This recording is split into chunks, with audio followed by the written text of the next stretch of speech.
Hey guys, in today's video we're going to talk about the protein sparing modified fast diet, how you can implement it to get rapid fat loss results, how I went from this to this in just 8 weeks, and you're going to learn how to implement this diet into your current training and or nutrition program. Now, if you're new here, my name is Shannon from Shannon Billows Fitness, and I'm here to make weight loss and training as easy and simple as possible.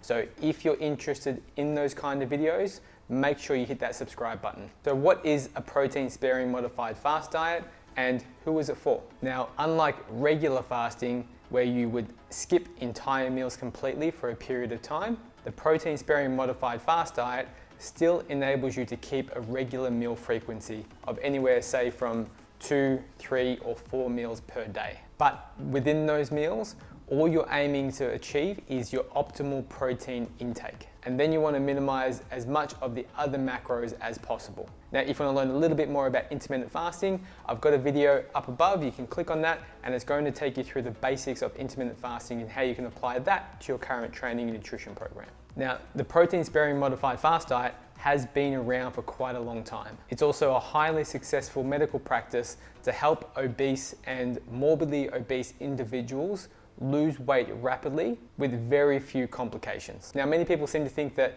when you do a protein sparing modified fast, you're going to lose a lot of muscle mass along with it. But in our strategy and the way you're going to learn to implement it today, you can be doing very short protein sparing modified fasts and you can achieve rapid fat loss without the excessive fasting and potential muscle wasting of just the original 24 or 16-hour fast. Now, the most important thing is we want to make sure that you know how much protein you need. So if you're a relatively lean individual and if you don't know whether or not you're lean, you can go to this video and I tell you exactly how to know if you're lean just using your waist measurements. I'll leave the link above. The protein intake you're going to be aiming for is 1.8 grams per kilogram of body weight per day. Let's say, for example, if you're 70 kilos, you want to be aiming for 126 grams of protein per day. Now, this is the minimum. You must hit this amount of protein to do the protein sparing modified fast correctly. Now, if you just ate protein and no other macronutrients whatsoever, let's say you just slammed down protein shakes and nothing else, the total calories that you would get eating only 126 grams of protein would be 504 calories total.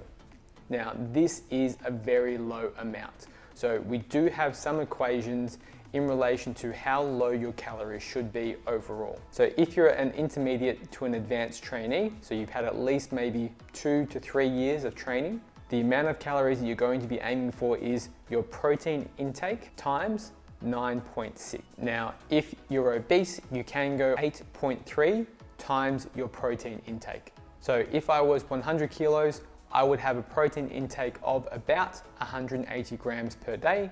If you've done a little bit of maths as we've gone along with this, obviously you're not going to get all of your protein to fill all of those calories. So we need the bare minimum protein first, and then you get to fill in the rest of your calories with whatever foods that you like. What I am going to suggest that is on this day, on this specific day that you're doing your protein sparing modified fast, you want to make sure that you're eating mostly whole foods and mostly unprocessed food. The main reason is we want to maximize the amount of food that we're getting for as little calories as possible. Now, the types of proteins that you do eat, you are going to benefit from eating whole protein sources. So instead of reaching for your protein shakes and protein bars, ideally you want to be eating fresh meat. So pork, beef, chicken, if you have eggs, even milk can be a good option for you as well.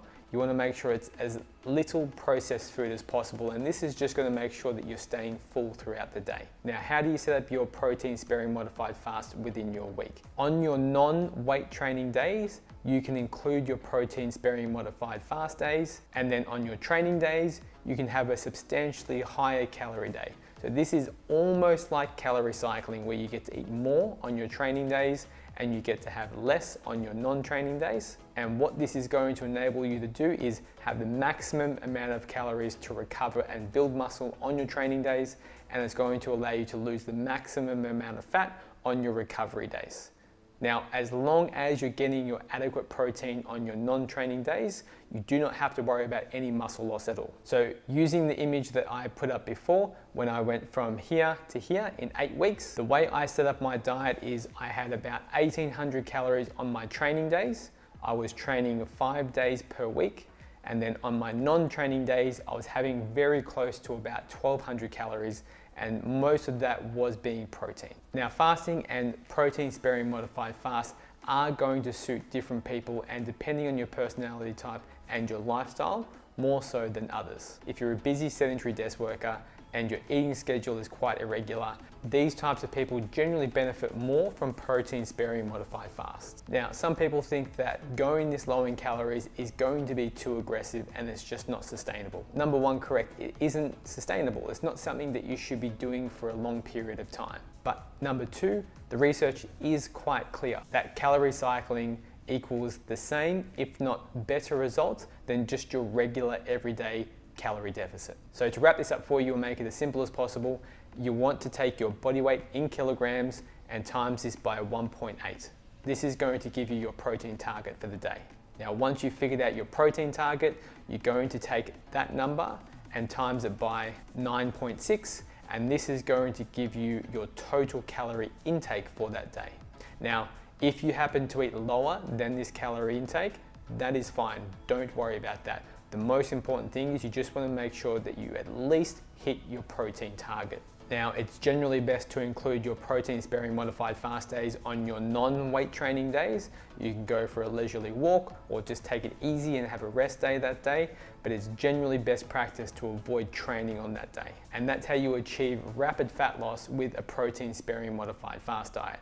Now, if you have any questions on this diet, or if you want to discuss this in further detail with me, drop a comment below as I get back to every single comment that you post. And stay tuned for future, as I'm actually going to go through a full day of eating of a protein sparing modified fast diet. So if that's something that you want to see, definitely hit that subscribe button and you'll be the first to know when that video lands. Thank you for watching, guys. I'll see you in the next video.